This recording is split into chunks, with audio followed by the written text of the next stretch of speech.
जी बिस्मिल्लाहिर्रहमानिर्रहीम, अस्सलाम वालेकुम दोस्तों। आज की वीडियो मेरे सिर्फ मियाँ वाली वालों के लिए है जो मेरे मियाँ वाली से ताल्लुक़ रखते हैं और सऊदीया में ड्राइवर हैं। तो मियाँ वाली यार सदी थी वञो, मैं गड्डियां ने नंबर थारे ना रख लेना पाया। अज तो बाद यार इतने सिखा के आया तबूक आया तो अपनी गड्डी नहीं अपनी वीडियो बनवा के लग्या है ना इस चैनल ते। तो बात मैं सीधी जी गल ने थोड़ी गड्डियां ने फोटो ला के नाल ते नंबर ही नाल सामने करके तो मैं आखसा बंदे मेरे 20 रियाल ले 20 रियाल मेरे खादी बताए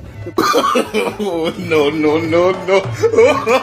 तो बाद में नाराज नहीं होना। तो देर ही आवे थे भाई नाल वीडियो बनवा के वजे तो बहुत बहुत शुक्रिया। मिसाल के तौर पर मैं तो दो गड्डियां रख लेना हाँ, नंबर मैं ना रख लेना लेकिन चलो मैं गड्डियां दिखा छोड़ना हाँ। ये नंबर तुम देख गिनो इसना मतलब ये नहीं मैं तो डिठा को नहीं मैं तो देखना रहना लेकिन तुम वे ना देखने। ये गड्डी मैं तकी डिठी है शिकरी, एक गड्डी मैं डिठी है खरैता उतर के यानी कि उतराई उतर के मैं गड्डी डिठी है तो मैं उसने नंबर दिया रहा था सामने ना पे करे ना हाँ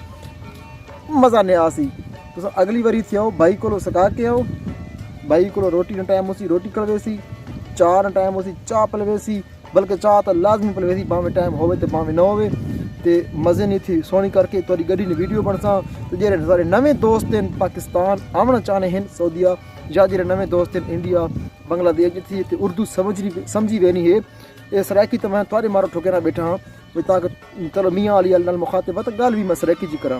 तो उन्होंने को थोड़ी मालूमात मिल वेनी है और थोड़ा जहा दोखी फरार तो बाद च वेने हैं या थोड़ी जी उन्होंने को नॉलेज हो वेना है गड्डियाँ इतने चलाउन तो पहले,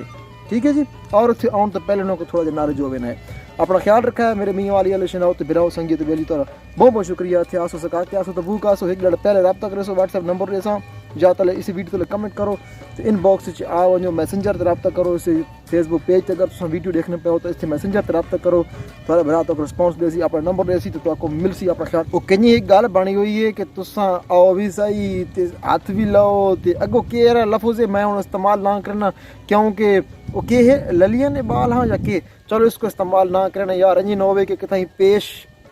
या जेर जबर लग वजे तो मेरे वास्ते मुँह बड़ा मसला खड़ा हो वजे तो अगे गल ना करने तो मकसद गल करो ना ये सका के ओ भी सही तबूक ओ भी सही जो तुम भाई नाल वीडियो न बनाओ तो खैर मेरी वाल वजो तो ये बात ठगियाँ चंगियाँ नहीं तो जदा भी इतिहास हो नजीबुल्ला खान तू भी सुनना पे तो होर एक और मेरा बिरा है जेरे बहुत सोहनी उर्दू मारी है उसने उर्दू मेरे को बड़ी पसंद आई और एक और मैं गल असा मियाँ वाली ने उर्दू भी अपनी चस करनी मारन ते उस सारे एक भाई वीडियो बनाई ट्रक लवर हज़ारा ने चैनल लुकमान भाई ने चैनल ते मियाँ वाली यार अद्धी विच सराकी ठोकी मेरे यार अद्धी विच उर्दू मारी मज़ा आ गया तो ये वीडियो मैं आखना इत्थे ही बनसा। अपना ख्याल रखा है इस चैनल ने लगी बान।